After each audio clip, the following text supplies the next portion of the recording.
The Uzumaki Tales, Return of the Whirlpool. Chapter 23. The Battle of Konoha. Team 7 had successfully left the village and was in pursuit of the three sand ninja, who intended to unleash the Shikaku upon Konoha. As Gaara was injured, the three of them were moving at a much slower pace than normal, and it wasn't long until they sensed their pursuers. Knowing that they had to get Gaara in position before the demon began to take over, Kankuro made the necessary sacrifice and fell behind to slow down the pursuing Leaf Ninja. As Team 7 was making their way through the forest outside the village, they found themselves under attack by a barrage of needles.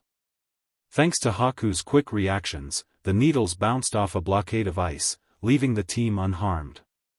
"Naruto, I can handle him. This will let the three of you continue on to Gaara," suggested Haku, waiting for the leader's call. "Fine. Just catch up with us later," Haku determined Naruto, as the rest of the team continued on. Kankuro tried to stop them, but another shield of ice allowed Naruto, Sasuke, and Sakura to get away. Naruto had explained to the team that as the Ichibi got free, then that thing would destroy most of Konoha itself before the leaf could mount any sort of response. With the leaf already under siege, repelling both Orochimaru's forces and a demon would be near impossible. Their only hope was to get to Gaara before H fully unleashed the demon.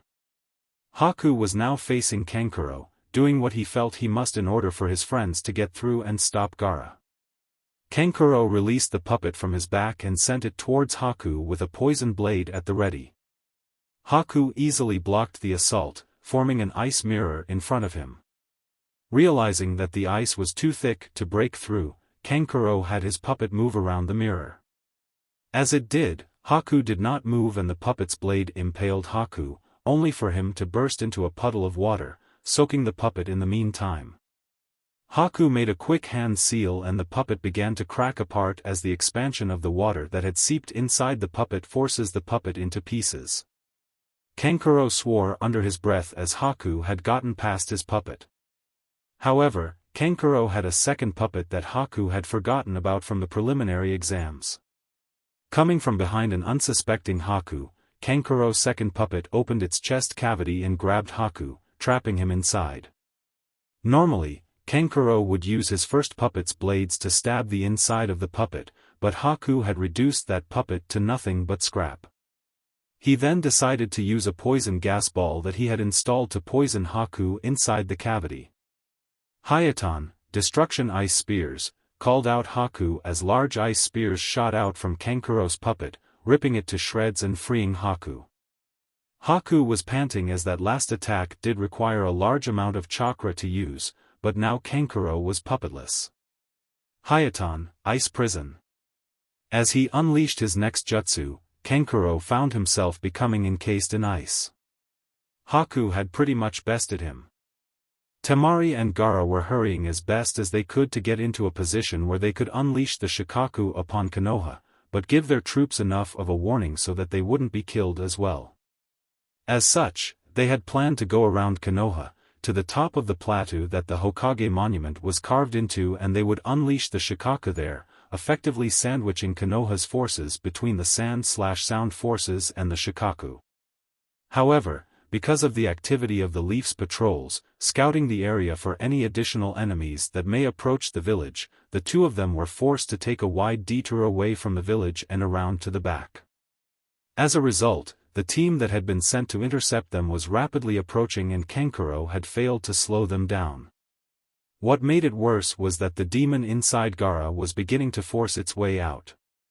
Gaara finally got to the point where he could no longer proceed as the mental anguish had become too much, and he begged for Temari to get away before it was too late. It was at this time that Team 7 showed up. "We don't know what you're planning, but we know it's not good and that we have to stop you right here," declared Sasuke, jumping down to face Gaara. Gaara bent over in pain as the demon began to emerge, partially transforming his arm and half of his head in the process. Inside Naruto, Kurama was warning him that Gaara's transformation had already begun and that they needed to do something quick. Temari had retreated to a tree about 100 meters away from where Gaara was. This wasn't necessarily a safe distance, but it gave her a nice view of the coming fight and would give her a slight head start should she need to escape. You're strong, you have companions, and you have ambition, like me, said Gaara. I'll kill you. Once I have done that, I will have ended that. Once I have done that, I will feel alive. Come, let me feel it. Team 7 felt a wave of killing intent radiate from Gaara that was more intense than what they felt from the Forest of Death. The 3 members of Team 7 looked on in horror at Gaara's transformation. It was almost like what Naruto went through, but it seemed as if Gaara wasn't in complete control. Are you afraid of me? Taunted Gaara. Afraid of my existence? Remember, you are now my prey. Taking advantage of their shocked expressions, Gaara lashed out his sand arm at Team 7 as they just managed to evade. They spent the next few minutes trying to evade Gaara's attacks and Gaara's taunts continued. What's the matter, are you afraid of me? Called Gaara. Have your fears overtaken you? I thought this was going to be exciting. How do you intend to kill those you were meant to kill? Are your reasons for existence that puny? If you crave an answer, come and get me. It was intentional, he left me alive for a reason, thought Sasuke. He let me live so that he doesn't have to feel guilty about killing the entire clan. My brother Itachi chose me to be the Avenger. My sole reason for existence is to hunt and destroy him. Taking Gaara's taunts to heart, Sasuke activated his Chidori and charged at Gaara. Naruto had warned him not to rush into this, heeding the warnings coming from the fox.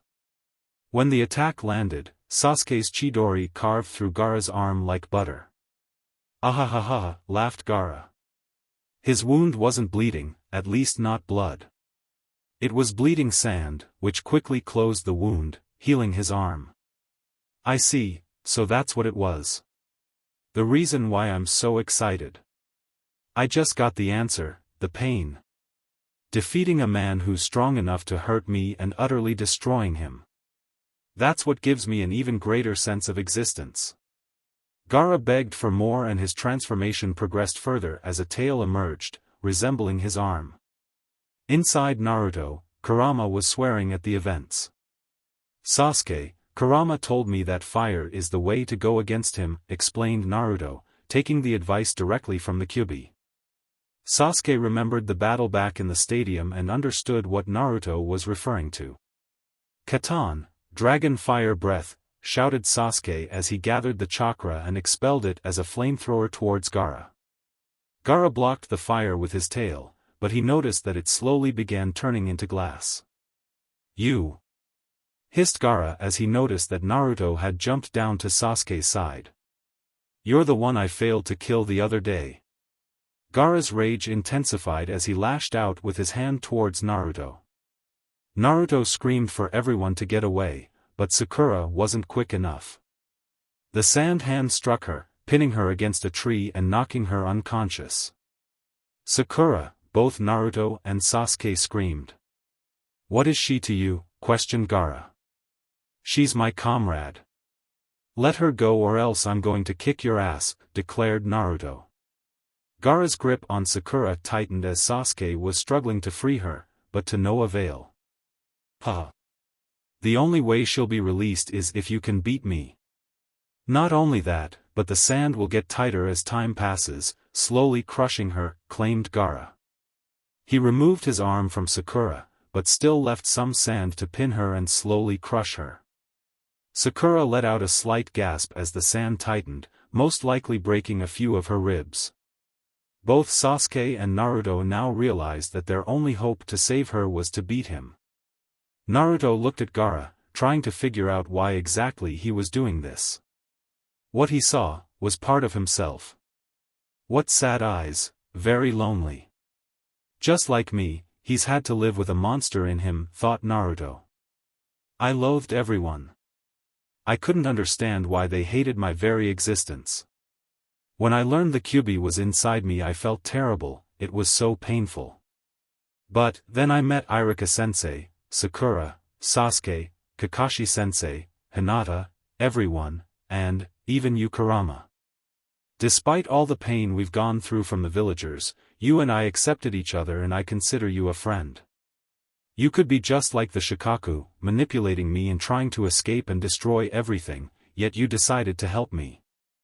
What's the matter, afraid of me? Taunted Gaara. To fight for yourself or to fight for others, just love yourself, fight only for your sake. Come on, fight me.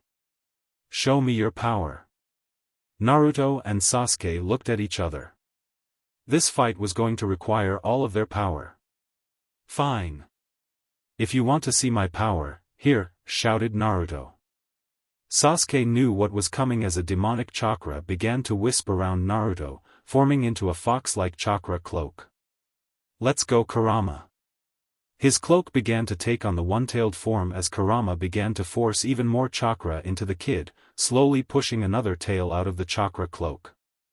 Sasuke, we need to hit this guy hard and fast, said Naruto, Sasuke agreeing. Ha! Sand Shuriken, shouted Gaara as he sent a wave of sand shuriken towards Naruto and Sasuke, sending them flying back. The two-leaf ninja rebounded as Gaara laughed at them. They looked at each other and connected like they did when first fighting Zabuza in the Land of Waves. Katan, Dragon Fire Jutsu, shouted Sasuke, unleashing his attack. Gaara blocked with his tail, causing more of it to turn from sand to glass, but nowhere near enough to slow Gaara down. Gaara sent his arm out, trying to hit Sasuke, but Sasuke's Sharingan had caught this and he dodged before Gaara's attack could make contact. When Gaara looked around, he saw that a particular Jinchuriki with a fox-like cloak was missing. What happened next, Gaara would be feeling for the next few months, regardless of his demon state. Straight from the teachings of Kakashi-sensei and refined from the teachings of Pervy Sage. Ultimate secret technique, an eternity of pain. A Rasengan that Naruto had formed came slamming up into Gaara, just underneath the tail. The blast of the attack sent Gaara flying as it looked like half of him had been blasted away. Gaara let out a sadistic scream of both pain and enjoyment. Temari looked on at the damage that Naruto had actually inflicted to Gaara. A/N, for those of you wondering, yes, that technique is essentially a Rasengan to the ass. What was that? Asked Sasuke. My new technique, smiled a fox-cloaked Naruto. Ha! You are fun, Naruto Uzumaki. But now it is time you die, shouted Gaara. No! It's finally here, said a horror-struck Temari. Suddenly, a giant figure began to rise above the forest. The true form of the Shikaku had appeared. Damn, no matter how you look at it, this is bad, shouted Kurama. I know that. Any way you can channel more chakra to me, replied Naruto. No, at least not without the risk of destroying yourself. This is the most I can give you right now. However, the transformation is not fully complete. We can still stop him, but we need that giant toad that I told you about, explained Kurama. Sand began to rise up around Sasuke and Naruto as Gaara prepared to make his final move. Kit, channel an entire tail worth of my chakra into this summoning jutsu and hope for the best, advised Kurama. Ino, Tori, Saru, Hitsuji, Naruto chanted, going through the hand seals. Now die. Desert coffin. Gaara called out. To think I was forced to use this form. No, I will protect my friends, shouted Naruto. Summoning jutsu. Who are you? Where's Jiraiya? Asked the giant toad. Hee, it worked, thought an exuberant Naruto. Sasuke just stared in awe as he also realized that they were atop a giant toad. The cloak surrounding Naruto had now been reduced to an aura of demonic chakra surrounding him. How? Said Sasuke at a loss of words. Jiraiya? You mean that pervert of a sage? Asked Naruto to the giant toad. Yeah, him. I thought I told him not to summon me, complained the big toad. Well, you see, I kind of summoned you, replied Naruto. The giant toad just laughed. You expect me to think that a little brat like you summoned me? Gamabunta, the toad boss, said Gamabunta.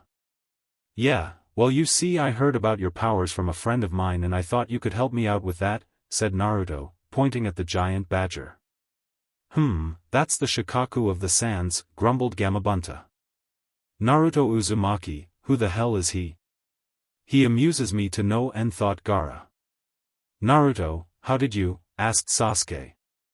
It's a summoning contract that pervy sage let me sign a month ago, replied Naruto. So this is the power of a summoning contract?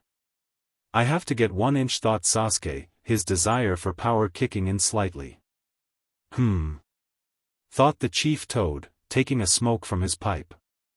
I'll help you this once, punk, but that's it. And tell that Jiraiya that we need to talk the next time you see him.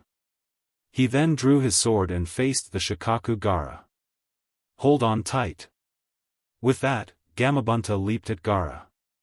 With a strong swing of his sword, he cleaved the arm of the Shikaku, losing his sword in the process. Hey boss.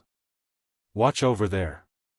Sakura is over there, said Naruto, pointing to the area they once were. We have to defeat him or we can't save Sakura. You're fun, Naruto Uzumaki, exclaimed Gaara. Huh? What's that? Naruto said, noticing something arise on the Shikaku's head. So that's the medium, said Gamabunta. The medium was Gaara, emerging from the demon's head. Thank you for entertaining me. Now I'll show you the true power of the demon of the desert, said the medium. That medium shows the signs of insomnia from being possessed by the Shikaku. Take a look at those bags under his eyes. I could give him competition, explained Gamabunta. Those possessed by the badger demon become such that they can't even have a single night of decent sleep. It's because of the terror. If they sleep, their personality is eaten away by the Shikaku, until it completely disappears. Now you see why that damn raccoon drives everyone insane, said Kurama, causing Naruto to let out a slight laugh. Because the medium suffers from a lack of sleep, their personality is unstable. However, while that medium is awake, the Shikaku's true powers are suppressed. But if that medium were to fall asleep? Gamabunta explained. Ninpu, spell of the fake sleep, the medium called out, falling asleep. Ha ha ha, I'm finally out. And here's someone I want to kill right now. Ooh, and then there's a village over there just waiting for me, the Shikaku said. What the? Said Jiraiya as he looked over to see 2 rather large and distant figures engage one another. Taking out his spyglass, he saw that they were Gamabunta and the Shikaku. But wait, did Naruto actually manage to summon Gamabunta?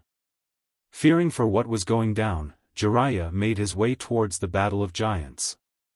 Around the village, the civilian population had finally been evacuated and the Leaf could now retaliate at full force. At the memorial stone, on the outskirts of the village, Yugao, an ANBU with long purple hair, bowed before the stone as her squad departed to join the battle. Inside the village, Hayashi had come into contact with over a dozen sound shinobi who all darted towards him. He easily repelled them using a kaiden that was much stronger than Niji's. Do not forget that the Haiga is the strongest in the Leaf, he declared. Ninpu, multi-sized jutsu. Chuza shouted as he expanded to roughly the size of the giant toad that Jiraiya had dropped on the snakes earlier. He began attacking enemies left and right and there was nothing they could do about the giant. My body, Asuna shinobi called out, not being able to move. He had been caught by the shadow arts of Shikaku, Shikamaru's father. Shadow neck bind jutsu, he called out as the shadow worked its way up the sand shinobi's neck, strangling him to death. Mind-body switch. Inoichi, Ino's father, called out.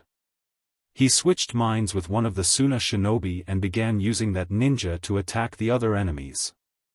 Heh, just like old times, Inoichi said, joining Shikaku and Chuza. The good old days of the Ino Shikacho formation, exclaimed Shikaku. The Leaf's legendary Ino Shikacho formation was back together. As for Zabuza and Guy, they were now on the full offensive with the current count at 49 for Guy, 53 for Zabuza, and 42 for Kakashi, who was back at the stadium, now aiding Genma with his battle against Baki in the. Needless to say, Kakashi wasn't going to be getting many more kills in their competition. Futon, Wind Bomb, called the Shikaku, slamming its hand into its stomach and unleashing a few massive bullets of wind. "We're gonna jump," warned Gamabunta as he dodged the attack.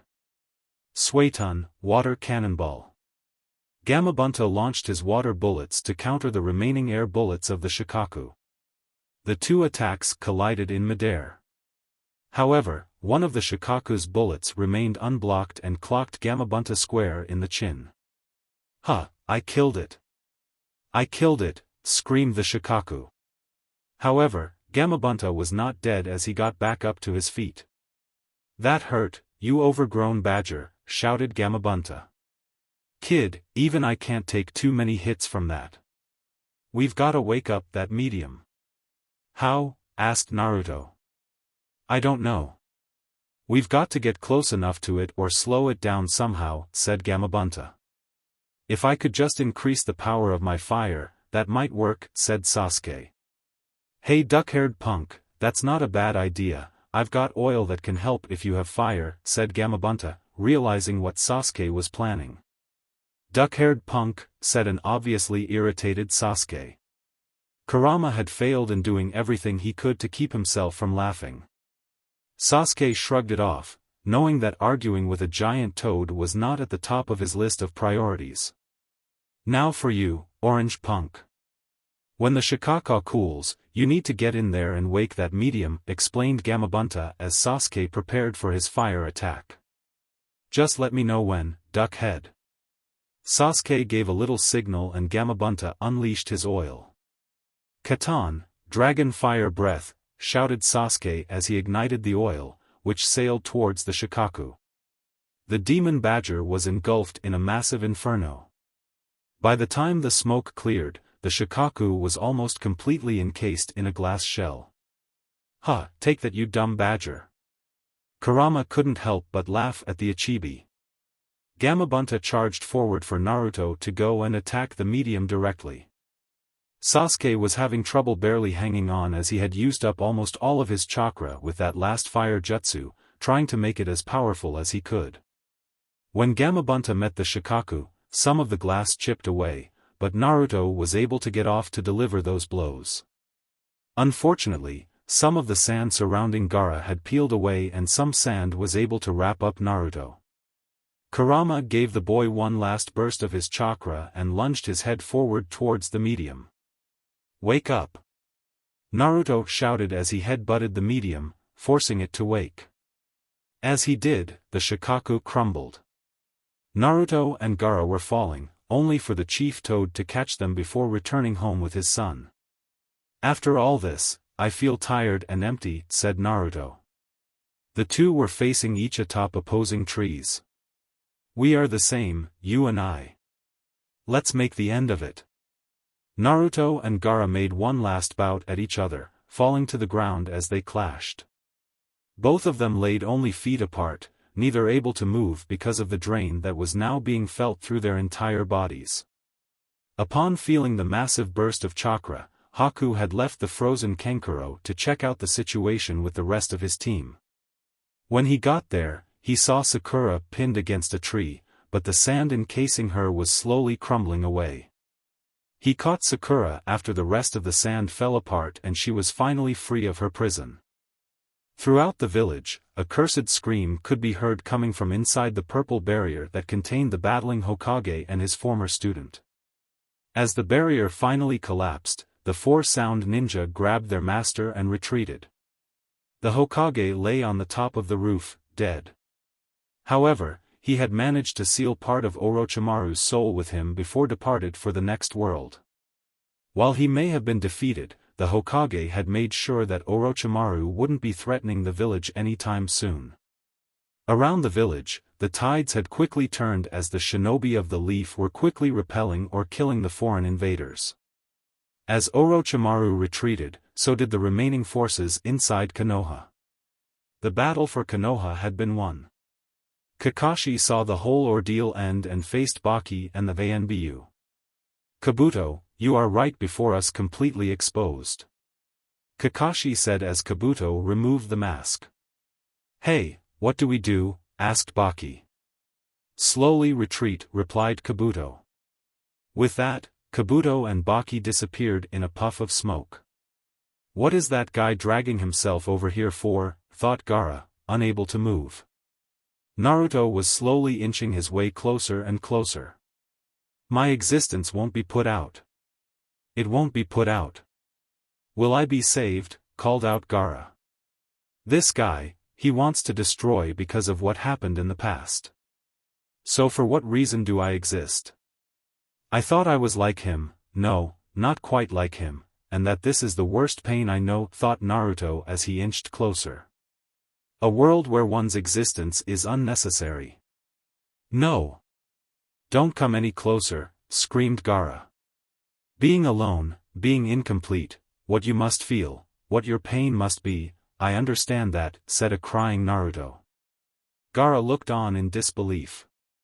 But, for all the people who are precious to me, if you hurt them and try to kill them, I will stop you. What the, until now, for the sake of other people, you've. Gaara said. Because they rescued me from the hell of being alone.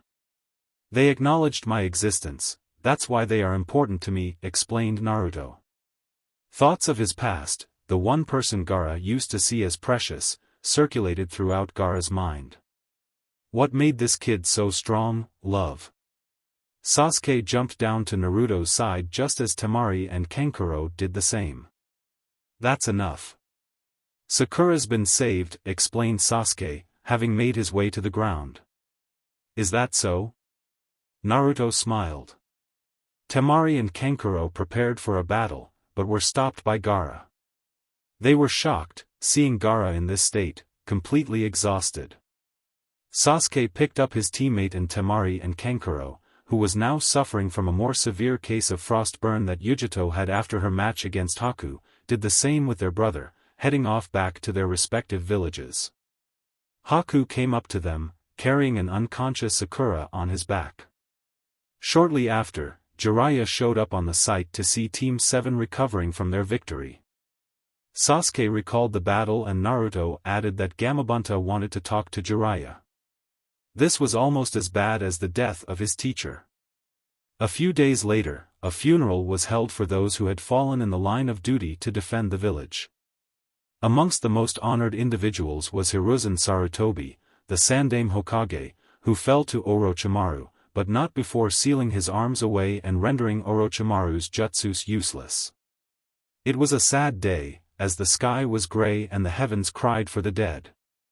The one who was probably taking it the hardest was Konohamaru, the Sandaime's grandson. The funeral was hard for both Iruka and Naruto as well, with the Hokage being almost like a grandfather to them as well. At the hero's stone was Kakashi. The same place where he normally was when he needed to think. The ceremony for the Sandaime is about to begin, said Yugao, carrying a bouquet and walking up next to Kakashi. She placed the bouquet at the base of the stone to honor her fallen comrade, Hei-8, who was killed during the month preceding the attack. Kakashi-senpai, are you here for Obito? You're always late for examinations, is it for some reason? Actually, I was here rather early, said a down Kakashi. But I didn't know what to say when I got there, I used to be foolish and did meaningless things all the time. Not far from where Kakashi and Yugao were, Jiraiya was sitting against a training post, reminiscing on the old man. This is the same place where he took the Sandaime's Bell test to become a genin, the same test that he gave to his students, one of which gave it to Kakashi, and Kakashi gave the test to Naruto. On the outskirts of the wall, two cloaked figures stood over, observing the damage that had been done. We don't need to destroy what's already suffered a lot of damage, what do you think? One of the figures said. The village is at the end of its prosperity, we shouldn't feel sorry for it, said the other figure. Gaara's no longer here. Actually, do you still miss your old village? Itachi, said the first figure. No, not at all, stated Itachi, the second figure.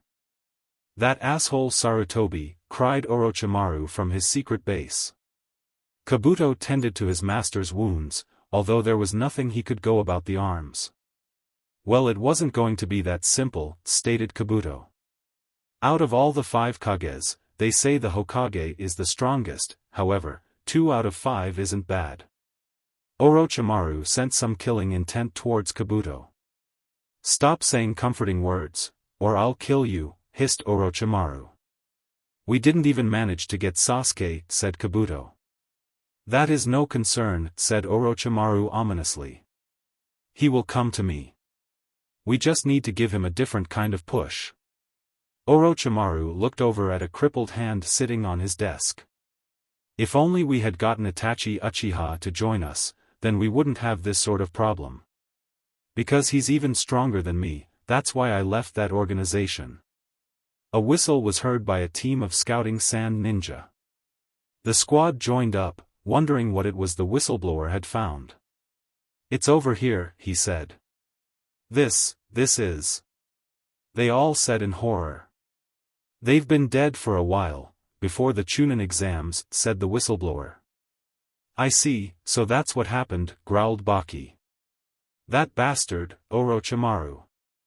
At the bottom of the ravine they were looking into, there lay the Kazekage, dead. A complete surrender by the sand to the leaf was issued and Konoha accepted. Orochimaru was placed as the mastermind to the entire attack. Thanks to him, both villages were without a Kage. That is all for this video. See you in the next one.